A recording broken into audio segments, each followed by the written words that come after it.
మరి అట్లాంటి వారికి ఎక్కడన్నా అన్యాయం జరిగినా, ఎక్కడైనా కుల వివక్షకు ఎవడన్నా పాల్పడితే మాత్రం బిడ్డ ఖచ్చితంగా మీ ఊర్లోకి వచ్చి తోలు తీస్తామని చెప్పి సందర్భం తెలియజేస్తూ, ఇంకో ముఖ్యమైన విషయం, మొన్న జగిత్యాల జిల్లా వెలగటూరు మండలంలో కిషన్రావుపేట గ్రామంలో ఒక పరువు హత్య చేయడం జరిగింది.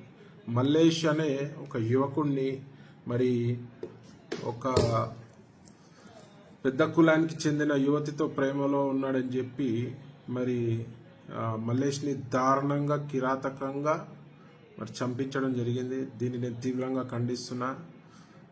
ఇట్లాంటి పిచ్చి చర్యలు చేస్తే మాత్రము ఇక్కడ ఎవ్వడు ఊరుకునేటోడు లేడు.